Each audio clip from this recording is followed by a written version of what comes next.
Alors, moi je vais vous parler des musées d'histoire naturelle, des jardins botaniques. C'est un peu plus terre à terre, mais ces deux institutions, ces deux institutions sont le reflet justement des avancées scientifiques, des concepts, des théories scientifiques, et plus globalement aussi des attentes de la société. Et un bel exemple, c'est le muséum et le jardin botanique de Dijon. Alors, le muséum de Dijon provient, enfin une longue histoire, et il provient, comme beaucoup d'autres, aussi de saisies révolutionnaires. À Dijon, il n'y a pas échappé, il y avait des cabinets, justement, un petit peu de curiosité, en Bourgogne, et on a conservé quelques pièces de cette époque, notamment à Agé, dans la vallée pas très loin de la vallée de l'Ouche, là, il y avait un très beau cabinet de curiosité qui était décrit déjà dans l'encyclopédie de Diderot et d'Alembert, où le sol de ce cabinet était constitué de roches, vous voyez. Dans Diderot et d'Alembert, c'est dit de marbre, en fait il faut entendre de roches de nature différente, en provenance de toute la France. Et donc le premier fonds du muséum, comme de beaucoup d'autres muséums, provient justement de ces cabinets de curiosité.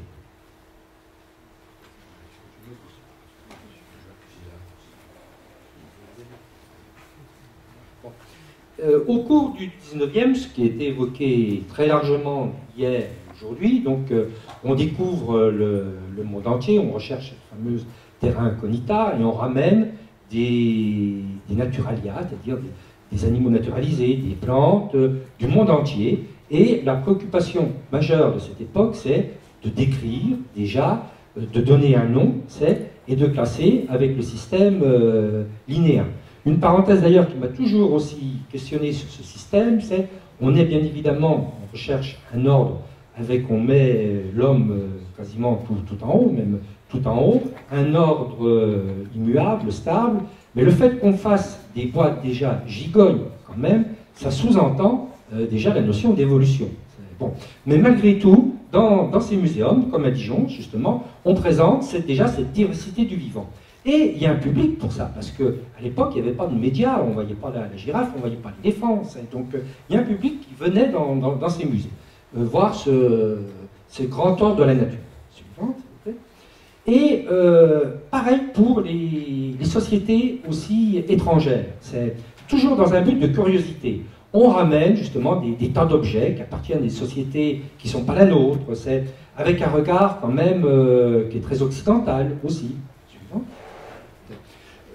Toujours un peu cet aspect curiosité, on aime bien présenter aussi des animaux curieux sans forcément expliquer d'ailleurs le pourquoi de cette curiosité. Et puis, fin 19e, dans les jardins botaniques, alors 18e, il y a eu la mode déjà des plantes exotiques et notamment la construction des orangeries, comme ici. Et fin 19e, avec la maîtrise du fer, c'est l'arrivée justement des jardins de verre. Et tous les jardins botaniques n'y échappent pas. On construit des serres plus ou moins prestigieuses, des serres du Muséum national, c'est à Paris, Kew Garden aussi, et Dijon n'y échappe pas, on construit aussi ces serres, ce qui permet d'acclimater de nombreuses plantes exotiques. Et ces concepts, on les a gardés, on les garde parfois, on les a gardés longtemps, et on les garde parfois encore dans les muséums et les jardins botaniques. Pour preuve, jusqu'au milieu du XXe, pratiquement, on présente justement cette diversité du vivant avec le souci principal, encore une fois, de nommer, de classer. Encore une fois, je me répète, mais à une époque où c'était quand même pas si simple que ça. L'ornithorynque, un mammifère justement qui pond des œufs, qui a un bec et un patte de canard, faut le faire. Hein, bon. Donc on aime bien venir voir tout ça. On présente ça dans des galeries où on met plutôt les mammifères, les oiseaux ensemble, les coquillages. Et la muséologie, la muséographie suit également cette présentation avec des grandes vitrines. Vous voyez, on peut mettre un maximum de choses. Vitrines qui servent également de réserve aussi. Il y a peu de réserves et ce mobilier sert à la fois pour la conservation et la présentation. Toujours un peu cette trace d'objets curieux, on place parfois des objets relatifs à nous les humains au milieu d'animaux ou d'autres choses. Et puis, sur cette vision où on place, nous les humains, en haut de l'arbre, on a souvent des vitrines, justement, sur...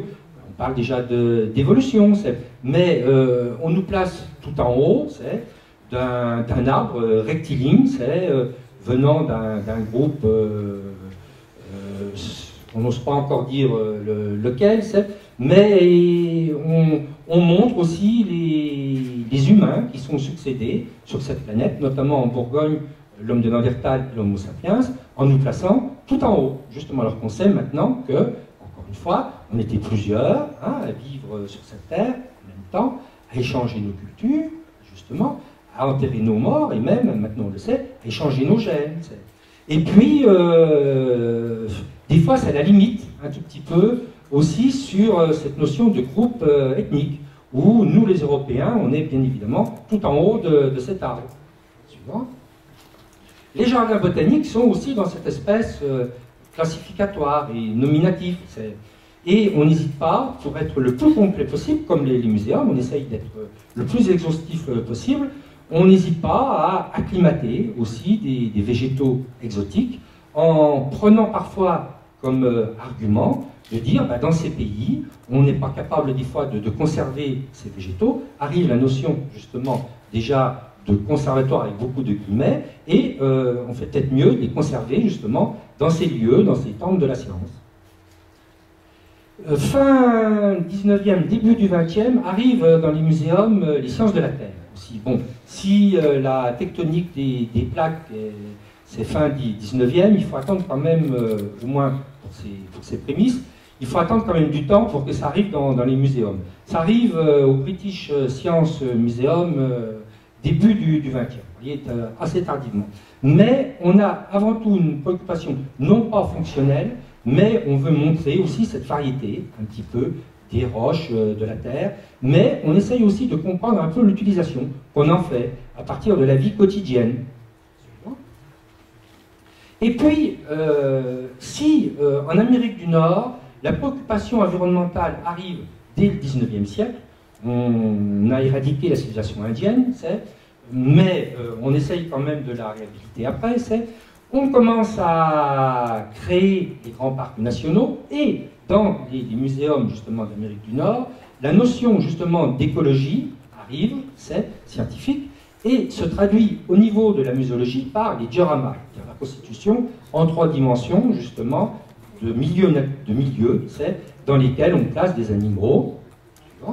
Alors, les premiers dioramas arrivent en France beaucoup plus tardivement. Les premiers sont à Strasbourg.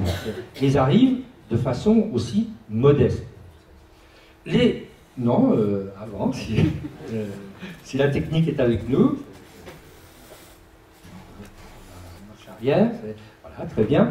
Et arrive malgré tout aussi le poids de l'exposition permanente. On se rend compte que dans les muséums, comme dans tous les musées, on a besoin, parce que le public quitte en partie quand même justement les muséums. Et les jardins aussi botaniques. On a besoin justement de faire des expos temporaires. Alors les expos temporaires, au début, ressemblent plus à un livre, on imite un livre un tout petit peu. C'est-à-dire qu'on fait des aplats avec photos, textes abondants, en sachant qu'on fait toujours moins bien dans une expo temporaire qu'un bon livre, où en plus nous sommes assis confortablement pour le livre. Mais il y a cette volonté quand même de faire des expositions temporaires et de thématiser. Pareil, bon, les jardins botaniques partent dans du décoratif aussi. Par exemple, les roseraies qui étaient plus au niveau des cultivars ou de la systématique. On regroupe justement les cultivars entre eux, on fait de jolis espaces.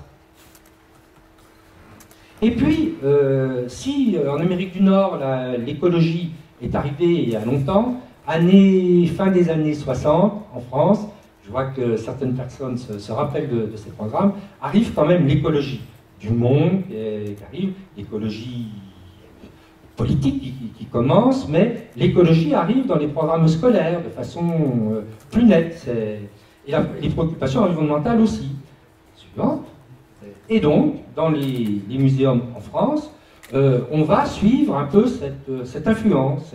On va notamment, tous les muséums vont vouloir faire des dioramas aussi, c'est en s'inspirant des modèles anglo-saxons, c'est diorama que dans les premiers, on tâtonne un tout petit peu, on fait, le gros avantage c'est de placer des organismes vivants les uns à côté des autres, ça permet d'aborder de chaînes trophiques, etc.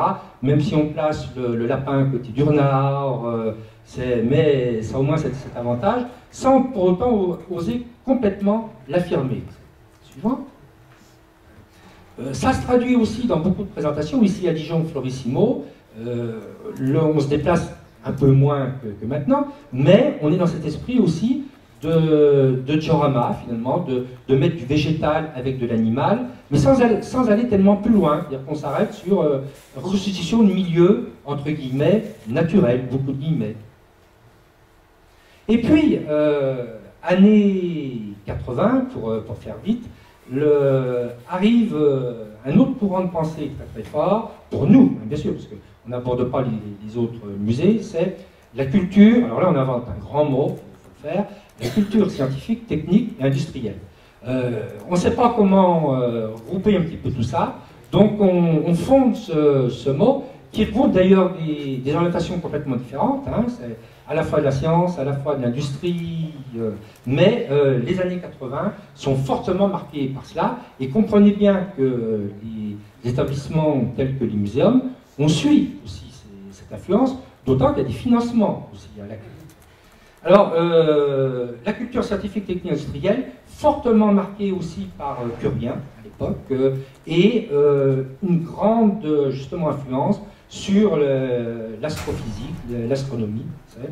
Dijon, on n'y échappe pas, on construit un planétarium aussi, mais c'est pas tout négatif, il ne faut pas mal le prendre, parce qu'on est le premier acteur sur ça. Ça nous autorise maintenant d'avoir aussi une lecture complète sur toutes les sciences de la nature, les sciences du vivant, les sciences de la Terre et les sciences de l'univers. Hein. Si on veut comprendre la vie aujourd'hui, c'est la diversité du vivant, il faut comprendre son histoire, et pour ça, il faut comprendre que cette histoire s'est déroulée sur une planète qui est peut-être exceptionnelle, qui elle-même a son histoire qui s'inclut dans un ensemble beaucoup plus grand, et justement notre univers. Donc ça nous permet, et là c'est original à Dijon, ça nous permet d'aborder justement de façon transverse toutes ces sciences de la nature. Suivant. Mais on suit cette culture scientifique, technique et industrielle, et on n'hésite pas à faire des expositions temporaires, thématisées, sur des thématiques qui s'éloignent un peu quand même de nos naturalia d'origine. Des expositions, par exemple, sur les illusions d'optique, sur les matériaux utilisés dans la construction. Alors on trouve des excuses, bien évidemment. On dit que de toute façon c'est l'humain, et que l'humain fait partie justement des sciences de la nature, et donc l'expression matérielle, la réalisation matérielle de l'humain rentre aussi dans les sciences de la nature. Suivant. Ça, un gros avantage, c'est que cette montée en puissance de la culture scientifique et technique, mais il y en avait besoin aussi, puisque c'était la science était un parent pauvre à l'époque. Je vous rappelle, par exemple, tout le grand esprit autour de la main à la pâte aussi, initié par Charpak. Il y en avait besoin aussi de découvrir les sciences. Nous, ça nous permet quand même, justement, de profiter de subventions importantes, et à partir de là, on peut revoir un petit peu notre modèle, et on en profite aussi pour financer des réserves. Des réserves, c'est-à-dire que le mobilier donc, issu du 19e, à la fois, comme vous avez vu sur la diapositive précédente, qui sert à présenter, à conserver, on peut maintenant séparer justement les deux fonctions. Maintenant on a vu la culture scientifique et technique. Alors, on s'affirme, on dit que, au moins on a eu il y a une semaine, 15 jours ici, une rencontre entre professionnels de muséums, de jardins botaniques. On se rend compte que ce mot culture scientifique, technique et industrielle, on veut justement s'en éloigner. Arrivent des enjeux complètement différents. D'une part, l'aspect classé, il existe toujours, mais pour qui? Par rapport justement au public, à nos publics. C'est toujours rechercher cette notion de sens. C'est peut-être pas ce qu'attendre notre public, si ça nous intéresse, nous, bien sûr, naturalistes. On s'aperçoit pourquoi il y a une si grande diversité du vivant? Il faut trouver un petit peu les moteurs de cette diversité du vivant et suivre justement les avancées scientifiques actuelles. D'une part, on explique cette diversité, c'est lié justement à des grandes inventions qui ont marqué la nature, et c'est lié justement aussi à des systèmes qui se sont succédés, et on n'hésite pas dans les muséums à faire appel aussi à expliquer, à thématiser de plus en plus, à justement faire appel à l'évolution. Un bel exemple, c'est Darwin Center quand même, qui s'est installé à côté de Londres il y a peu. On est bien sur ces notions d'évolution, et on n'hésite pas, en termes de muséographie aussi, de reconstituer, de faire appel à des moulages. C'est-à-dire qu'on sort aussi de l'objet authentique pour illustrer le discours. Bel exemple sur l'évolution, la rénovation récente justement du muséum. Après avoir découvert cette diversité du vivant, on demande aux personnes, mais en fait c'est lié à quoi cette diversité du vivant? On explique les concepts scientifiques, justement, les théories au sens scientifique du terme, qui se sont succédés, avec l'exemple un peu trop classique du coup de la girafe. Et on parle aussi maintenant de classer le vivant, comme vous, on peut classer de différentes façons. La seule chose, c'est que les scientifiques ont une seule possibilité de classer. Donc on aborde la cladistique à partir de jeux, de multimédia. Multimédia qui ont envahi les muséums dans les années 80. Maintenant, on a plutôt tendance à faire un petit peu marche arrière, parce que tout le monde a chez lui un écran important, tout le monde connaît le multimédia. Donc c'est un support sans plus, mais la finalité n'est sûrement pas le multimédia, justement. Ça permet d'illustrer certaines conceptions. Je vous l'ai dit, on n'hésite pas à faire appel à des maquettes parfois interactives, y compris justement dans les jardins. C'est-à-dire que non seulement on présente l'objet, mais pour expliquer, on donne du sens, on réalise aussi des maquettes. Et puis, depuis une dizaine d'années, je vous ai dit tout à l'heure que l'exposition temporaire est très importante. On se rend compte que depuis une dizaine d'années, notre société est tellement sollicitée que l'expo temporaire ne suffit pas maintenant. Et on s'aperçoit que c'est plus le vecteur principal pour amener justement des visiteurs. Et maintenant, on est beaucoup aussi dans l'événementiel. L'événementiel, comme partout, devient très important. Il faut se proposer régulièrement des actions. Alors, on prend plein d'excuses, les saveurs d'automne, fête de la courge, etc. Et on met en scène tout ça. On met en scène un petit peu tout. Les jardins botaniques se mettent en scène aussi. Pour parler du cultivar ancien sur les roses, l'étiquette classique, le cartel classique, vous voyez, se modifie. Les dioramas qu'on a vus tout à l'heure, qui au début, justement, étaient avec un peu de simplicité, c'est même parfois un peu naïf. On mettait des peintures un petit peu aussi naïves. Maintenant, justement, on arrive à faire des dioramas où on met plutôt un seul animal, justement, et à constituer vraiment un milieu le plus, encore une fois, avec beaucoup de guillemets, le plus naturel possible. Ou alors, même plus du tout sans diorama. On place des animaux et on recherche aussi des critères esthétiques pour attirer justement le regard des visiteurs.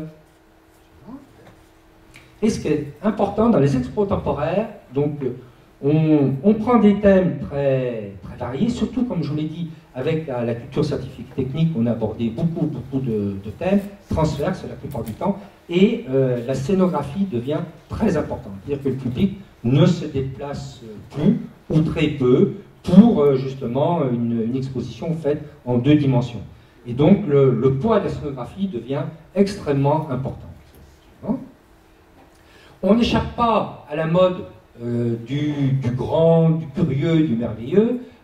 On a fait aussi une expo sur les dinosaures, bien sûr, robotisés, qui bougent un petit peu. C'est pas tout à fait dans l'ordre. On a une après?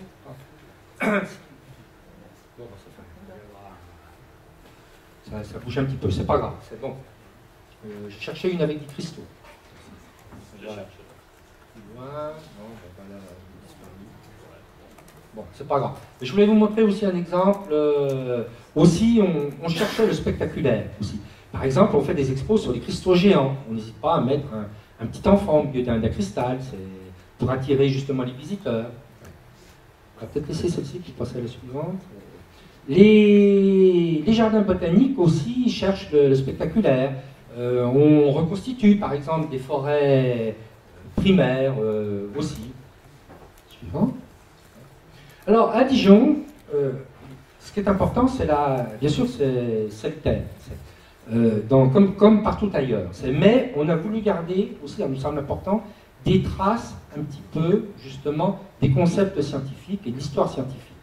On n'a pas voulu renier complètement aussi le poids justement de cette histoire des sciences. On a gardé, notamment dans le jardin botanique, un dispositif géométrique qui vient des jardins de la Renaissance, passant par les jardins dits à la française. On a voulu garder cette mémoire un tout petit peu, à la fois dans le traitement justement paysager, suivant, mais à la fois aussi dans l'étiquette, dans la signalétique.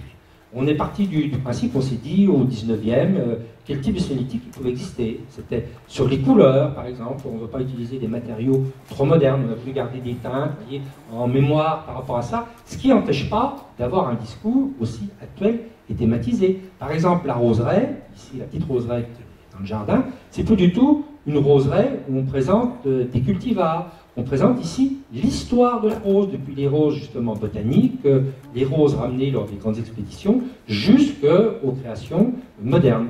Mais on a un fil directeur, qu'on rappelle sur des panneaux également. Et, je vous le dis, ce qui est important, c'est que maintenant, on thématise beaucoup. Années 80-90 aussi, on était prêt sur cette interface justement homme et science. Et donc on cherche des thématiques autour de l'humain et des sciences, notamment dans le jardin botanique. Mais on n'hésite pas aussi à placer dans le jardin botanique des vitrines. Voilà, c'est celle-ci que je cherche, dans le spectaculaire. Et également celle-ci. On parle d'insectes, expo d'insectes, années 80, il fallait présenter des insectes géants. Et puis, maintenant, donc ça c'était la Terre, mais c'est pas grave. Bon, et maintenant, on se pose la question, quels sont les enjeux, finalement? Quels sont les enjeux? Parce que, encore une fois, les jardins botaniques, les muséums ont répondu quand même aux attentes de la société. Quels sont les enjeux actuels? C'est bon, un enjeu majeur, et d'ailleurs, où on est expert sur ça, on va dire un mot justement sur Naturalia, nos collections, entre guillemets, c'est bien la diversité du vivant, ce qui a été évoqué plusieurs fois ici. Nos collections, quel sens elles ont, quelle utilité elles ont, ces collections? C'est des témoignages, justement, de périodes passées. C'est comparé aux recherches contemporaines effectuées par le monde scientifique, y compris les muséums, elles trouvent un regard complètement nouveau. Elles permettent de voir l'évolution de situation. C'est ce qui a été dit justement au niveau du conservatoire botanique parisien. Les jardins botaniques, gardant cette thématique aussi, revoient un petit peu leur copie. On n'est plus du tout dans la présentation justement systématique. Et on essaye de faire des constitutions un petit peu de milieu naturel. Par exemple, se rapprocher de la pelouse alpine.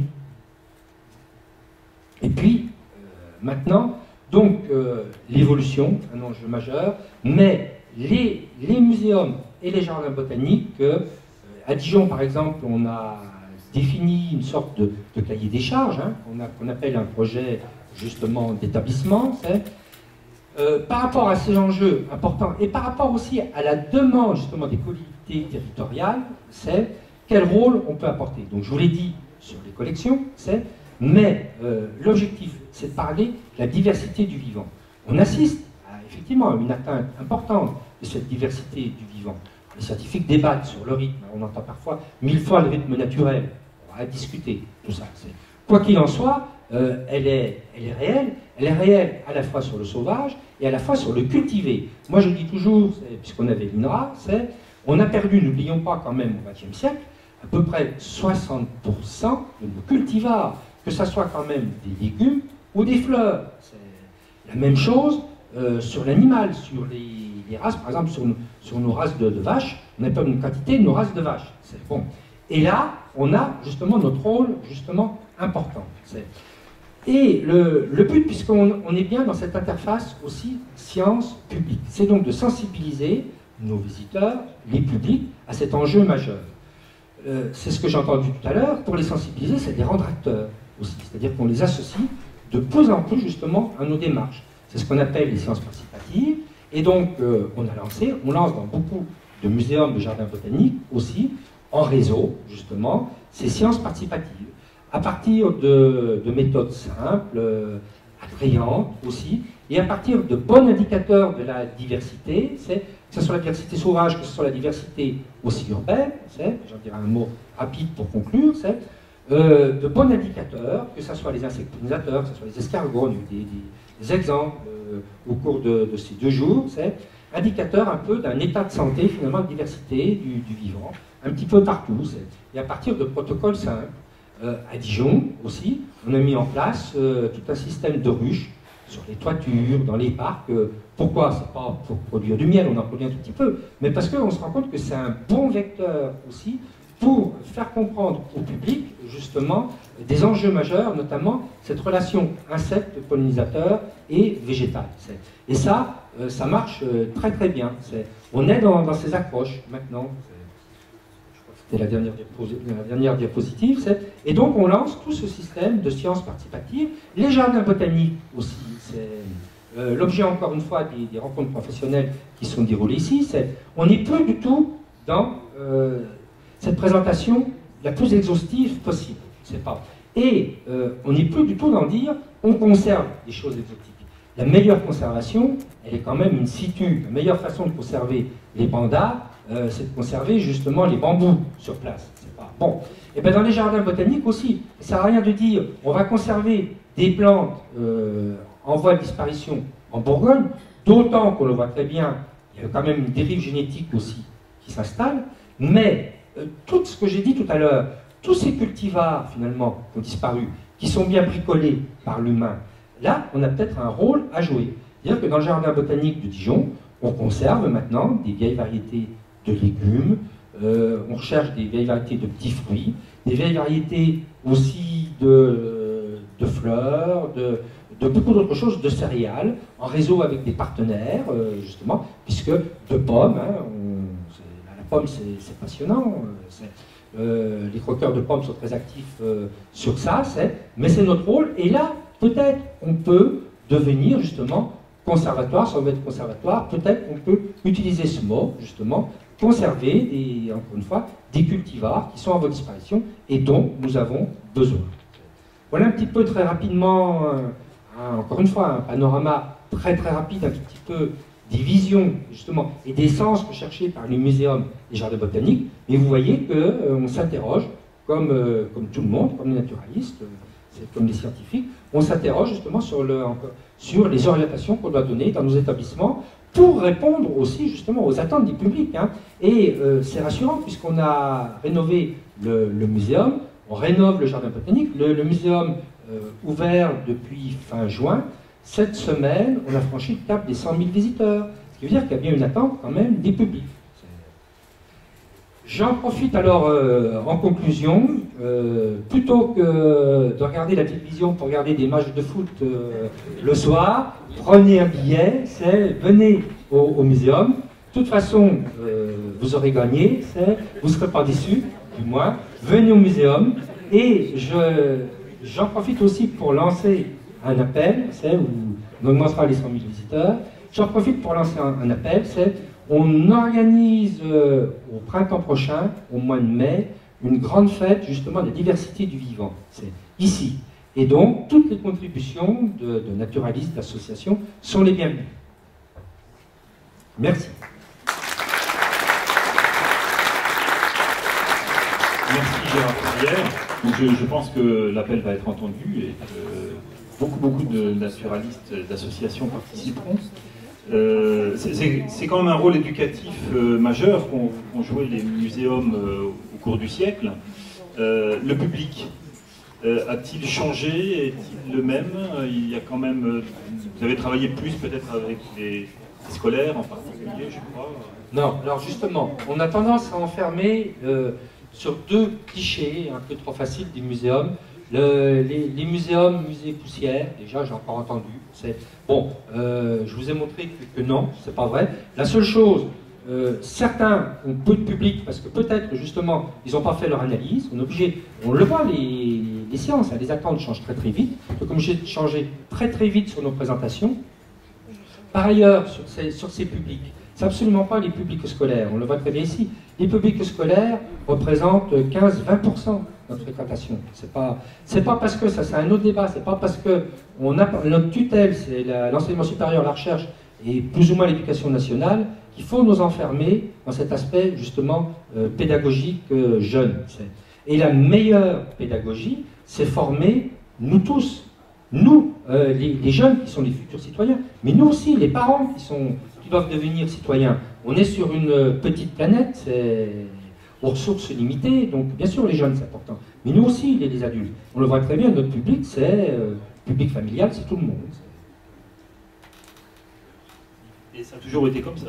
Ou je pense que, au moins à Dijon, ça a été à peu près toujours comme ça. On a toujours été à peu près à 20% de scolaires. Alors cet aspect scolaire, il est lisible, parce que quand on voit un groupe d'enfants qui se tiennent la main, qui viennent au muséum, mais dans les autres musées aussi, hein, les autres musées et des statistiques nationales, on arrive à peu près à la même chose. Hein. Musée d'art, on a à peu près la même répartition. Quelques questions, oui, elle est dans la salle. Je peux intervenir. Oui. Moi, j'ai été très sensible au fait que vous évoquiez la biodiversité cultivée. Parce que je trouve que Micro. Viens devant la bouche. La biodiversité cultivée. Il faut fermer un micro, je crois. Cette biodiversité cultivée que je trouve est très souvent oubliée, je voudrais dire, mais vous l'avez un petit peu évoqué, vous avez parlé des croqueurs de pommes par exemple, mais en matière de céréales c'est quand même la même chose. Je voudrais dire que les variétés qui sont cultivées dans les champs, ce sont des variétés qui génétiquement sont très proches, donc il y a 80% de l'assolement en blé qui sont des variétés qui sont quasiment identiques, essentiellement sélectionnées pour la productivité, pour la production photosynthétique, et pas du tout sur la qualité protéique du blé, etc. Alors ce que je voudrais dire aussi, et puis puisque on est tous un public de naturalistes, et si ça peut vous réconcilier avec la profession agricole, je voudrais dire qu'il y a des agriculteurs qui ont le souci de vouloir conserver des variétés locales et anciennes de céréales. Il y a une association en Bourgogne qui s'appelle Graines de Noé. C'est une association qui est pour l'essentiel constituée d'agriculteurs, agriculteurs qui font revivre dans leurs champs des variétés anciennes, au lieu que ces variétés soient dans des frigos et conservées à l'état de graines. Et ces agriculteurs-là, ils ont le souci de pouvoir tester ces variétés d'un point de vue de leur qualité boulangère, de façon à pouvoir faire du pain qui ont de la saveur, etc. Voilà. Donc je voulais quand même parler de ça aussi. Vous avez tout à fait raison, on travaille en plus avec Noé. Mais le système est allé... Alors on ne va pas parler du système juridique, hein, qui est très compliqué, mais le système est allé tellement loin que les agriculteurs, enfin pas les agriculteurs, les boulangers ont demandé que des cultivars, justement, qui, lors de la transformation en pain, justement, des farines, puissent être moins chauffés moins longtemps, pour consommer moins d'énergie et donc produire plus de pain en moins de temps. Alors, on arrive à des systèmes aberrants comme ça.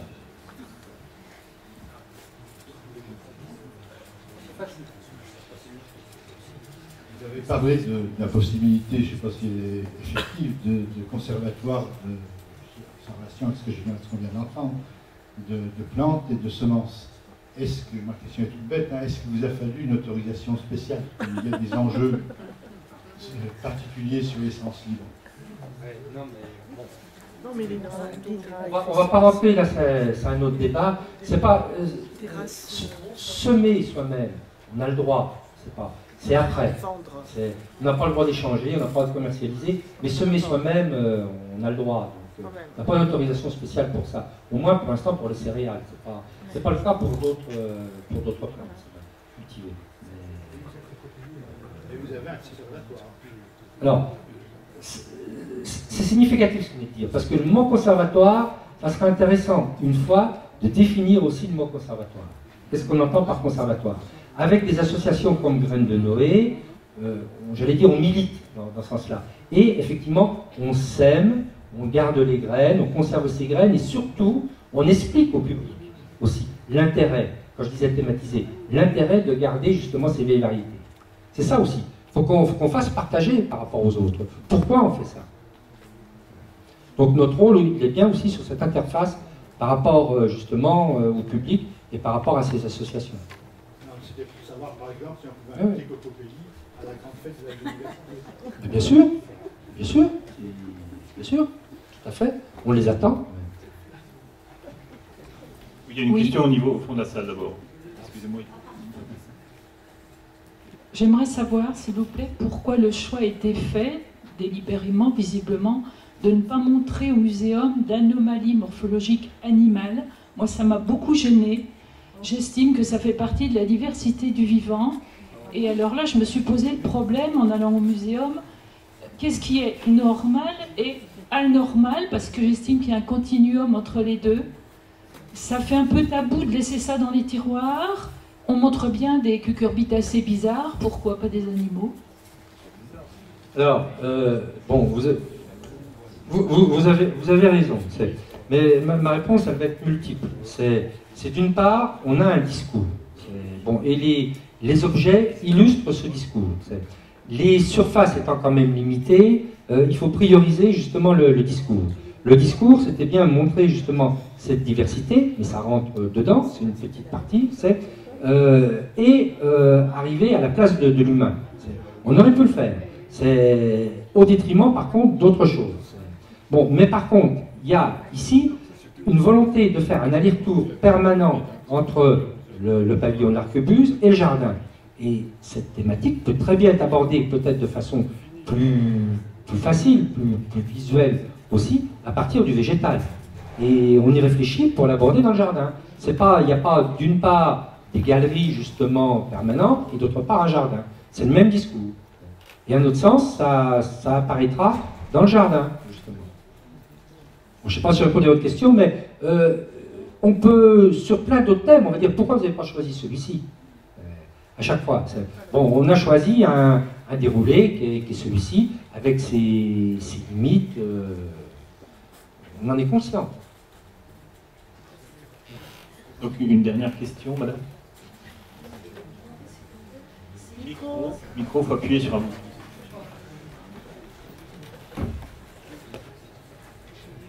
Merci, monsieur. Oui, je voulais vous demander, s'il vous plaît, s'il y aurait la possibilité, comme dans certains musées, pour faciliter l'intérêt des visiteurs, d'avoir des petits appareils où on peut parler de la collection, au lieu de lire des panneaux qui sont quand même assez longs, et surtout avec des gens qui discutent de tous les côtés, c'est pas forcément évident. Et ça serait certainement beaucoup plus facile en écoutant, en prenant ces petits appareils et regarder la collection, enfin celles qui sont à l'intérieur durant les expositions que vous faites régulièrement. Bien sûr. Parce que c'est pas évident. Ça, vous évoquez la muséographie. Oui, voilà. La muséographie suit aussi les techniques, mais rien ne rempêche aussi quand même la 3D, c'est le contact avec l'objet, et parfois aussi avec un médiateur aussi, qui fait cette interface. Mais c'est un outil qu'on utilisera, notamment dans le jardin, parce que le texte est forcément limité. C'est surtout à l'intérieur, parce que par exemple au musée au parc d'Alésia, donc ils font ça, mais c'est bien pratique parce que à chaque fois qu'on passe devant les expositions, les images, on apprend beaucoup plus rapidement, et comme il y a beaucoup de gens par derrière, on n'a pas forcément le temps de tout lire, en plus il y a des enfants qui discutent, alors là c'est vraiment pratique et on apprend plus, c'est plus intéressant. Je reviens juste un instant pour conclure sur l'aspect curiosité aussi. Alors c'est vrai que les muséums ont beaucoup de curiosité. Le muséum de Paris, par exemple, conserve tous les crânes, parfois les squelettes des grands criminels. Il faut le savoir.